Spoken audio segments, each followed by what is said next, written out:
Hello and welcome to today's episode of the Work at Home Rockstar podcast. Very excited for today's episode. I have the co-founder and CEO of Inspired Product Development Group. And what they do is they create functional, stylish products that make your life easier. Very excited to be rocking out today with Shari Hammond. Hey, Shari, you ready to rock? Absolutely.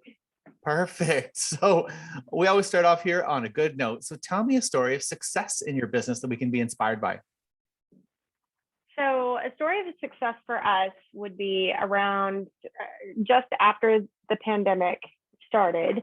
We had a product that we were taking to market called Go Hang It. And we had a big online presence, but we weren't in stores. And that was fortunate because all the stores closed down. And I was able to pitch to homedepot.com, and they actually loved the product. And so they took it online. And then from there, the product got some notoriety, and we're on Amazon and the Grommet and different venues. But because people were at home and finishing those projects, those picture hanging projects or things to get organized in the home, we've had some really good success. So the pandemic was actually ended up being a blessing to us in disguise. Yeah, not everybody can say that, but I'm really excited for the people who are working from home, because it tend to be a good thing for a lot of us because we were able to just go on with business as usual, right? Mm-hmm. Cool. So now along the path to success, sometimes we hit some bad notes. And I'm wondering, was there something that just didn't go as planned in your path? And is it any way you can share that with us and let us know how we can either avoid it or recover from it if it happens to us? Sure. So the very first product that my dad and I developed together was called the Cabinet Caddy. And we knew we had a good product. We knew we had a good market. We met with a distributor who had this big warehouse, and they were going to put it out, help store it and ship it for us. And all of a sudden, we've got this inventory in, and it's sitting in the warehouse, and we knew we had good marketing. We knew we had good placement in different places, but just really getting the word out took a lot longer than we thought. And we knew we had a good product, but getting the word out and letting everybody else know that we had a good product takes time. And it kind of it's like a snowball. It builds, as it rolls downhill. And we really put the cart before the horse on that one. And so we had to pull and pivot, and we had to pull all that inventory from this big warehouse. They call them 3PLs, this big warehouse. And luckily on my dad's homestead, he lives in 16 acres in Georgetown. He had an old woodworking shop that we converted into our warehouse. So, and then above that warehouse is the office that I'm sitting in today, where we do our demonstrations and our podcasts and whatnot. But we've really done the work at home thing pretty well. We can hold like three three containers worth of product in our warehouse, which is pretty neat. And we do all of our shipping and distribution from here. Wow, that's amazing. So now, when that happened, what was going through your mind? Like, how did you pivot? Like, how did you know what to do? Well, it was one of those moments where you were like, gosh, I really should have seen this coming. But to our, credit, the distribution center that we were using, they loved our products.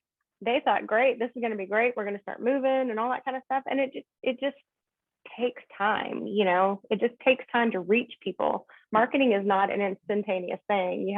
It builds over time. And we should have it was one of those moments where you were just like, gosh, we should have thought of this. We should have seen it coming. But in a good way, it caused us to pivot and really lower our overhead, which in turn prepared us for the pandemic and all that kind of stuff. So it was, again, another blessing in disguise. So. Yeah. So it's almost like if that didn't happen, you would have kind of kept going at business as usual, and you wouldn't be as profitable, I suppose, right? Right, exactly. Wow. Well, that worked out quite well for you then. Congratulations. Thanks. So I think you sort of mentioned a little bit about the next topic, which is the jam room. I mean, we have to find a Mhm. place to work, right? And so Yes. you clearly did that. Not only did you find a place to work, you built your office and your warehouse in the same spot.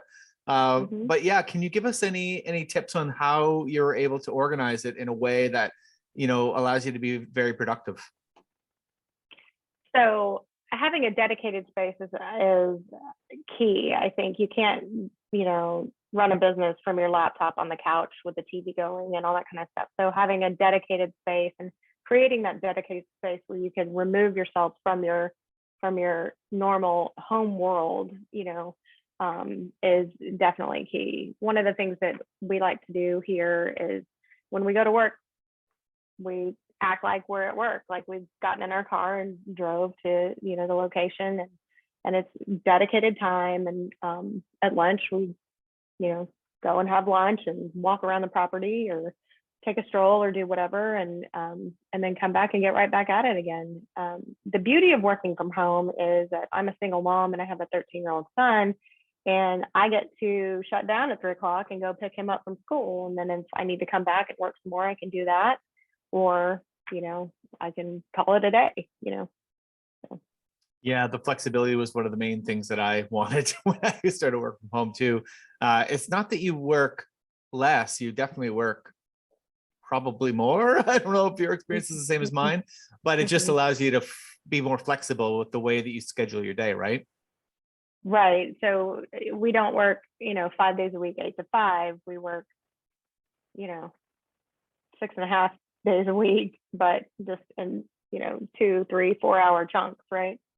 Yeah, exactly. And did you so before you built this office, did you Mhm. work on the couch on your laptop, or what did you do before No, that?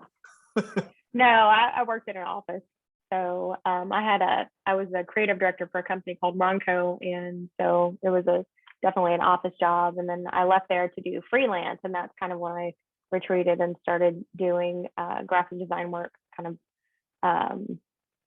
on my own from my home. And I had a dedicated office as well. But then a year later is when I started collaborating with my dad on inventing the products for the home.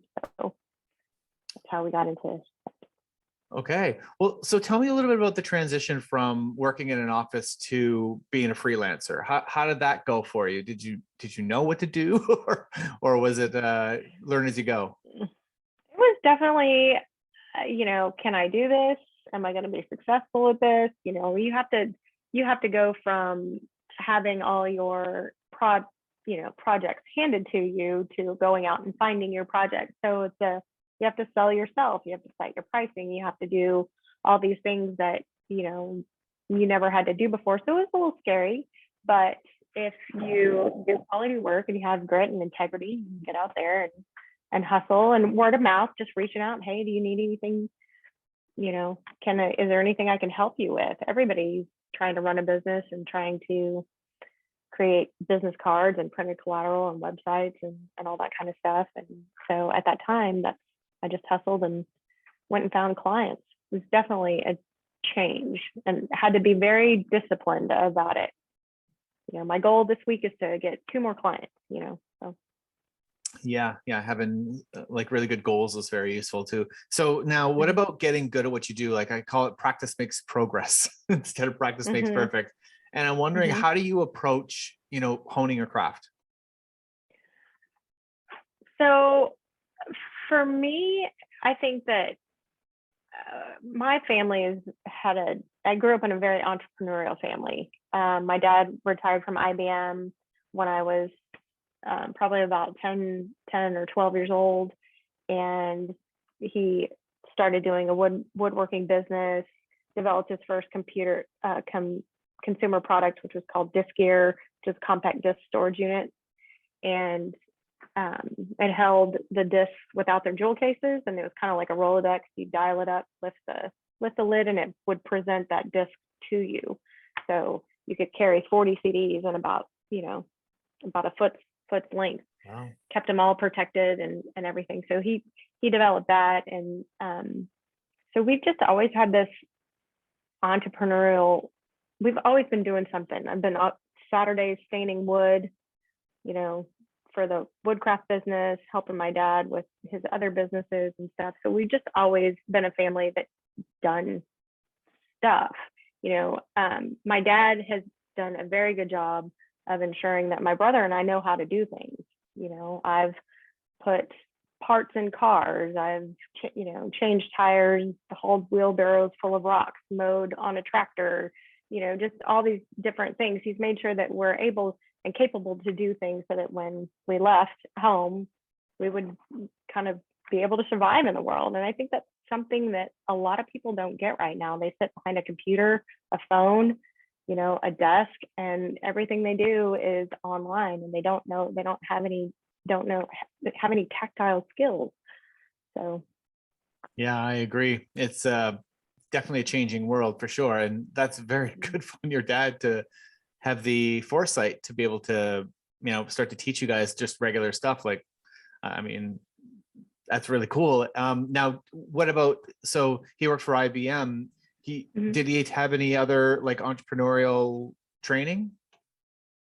No, he's always thought of himself as an inventor and not an engineer. And he's always like, as a child, he would tell me stories about him taking everything apart and putting them back together to see if they would work, or trying to make something work a little bit better.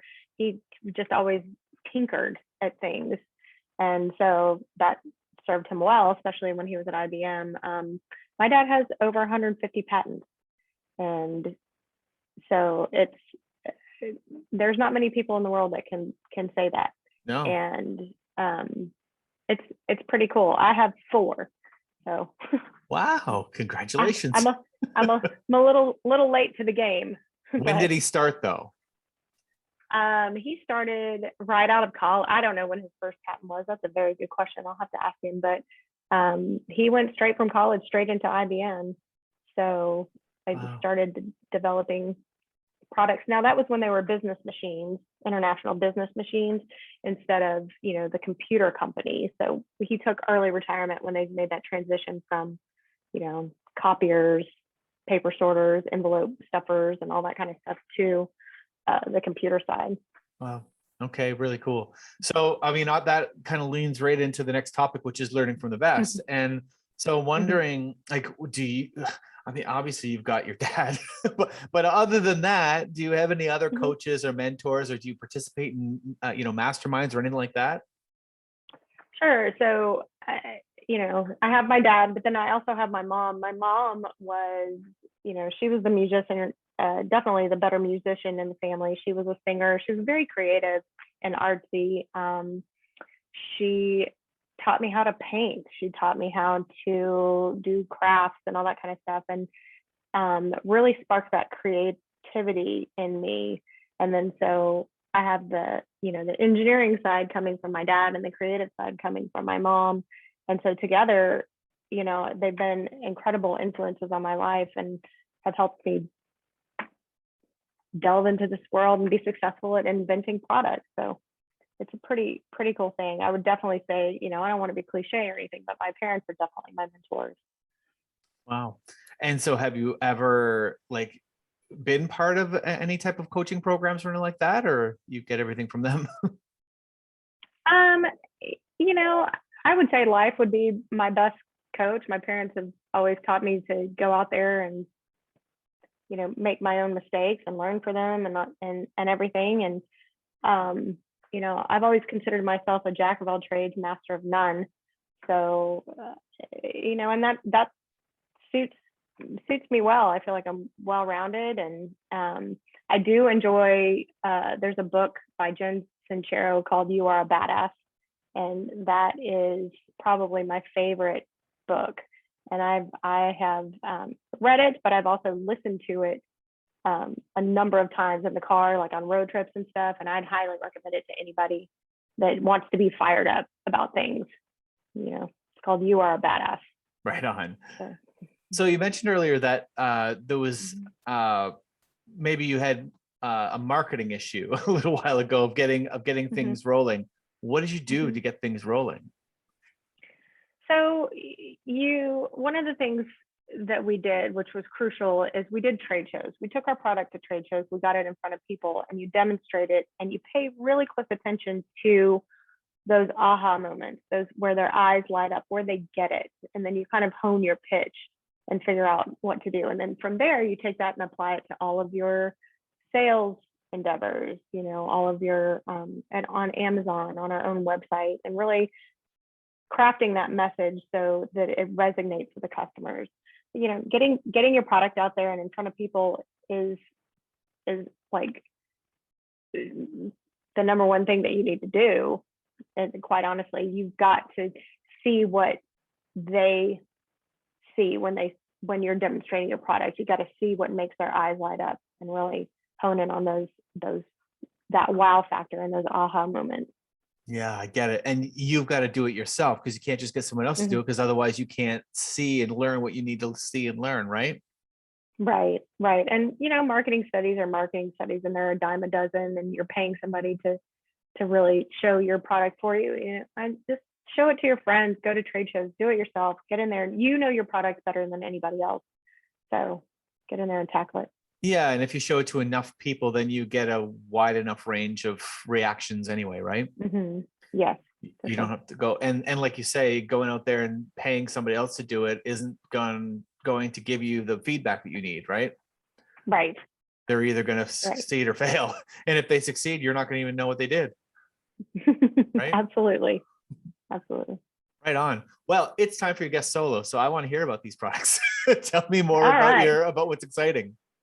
All right. Well, our newest product was just launched at the end of 2021. It's called the Cabinet Caddy Snap, and it is a pull and rotate organizer for your kitchen cabinets in your small spaces. And so you can organize your spices, your prescriptions, your baking stuff, your crafts, fingernail polishes. I mean, anything that you have a lot of and that you need to organize. And what's cool about it is they sit in your cabinet, so you're maximizing your vertical space, right? And it pulls it, and it just slips that back in the cabinet, and you pull out and rotate it, and then it presents those items to you so you can easily grab them from your cabinet and use. And the Cabinet Caddy Snap comes with 3 adjustable shelves, so and they just snap in and snap out, so you can adjust them to suit your needs. So, and then when you're done, you just slide it back, and it keeps them all nice and organized, and they're in a place where you can find them and always know where they live. So like those things like your tape measure, your thermometer, the screwdriver for your eyeglasses, the little things that you need when you need them, and you need them now, it's a great place to organize stuff like that. So you can always have them at the ready. That's awesome. And what about the other one you got?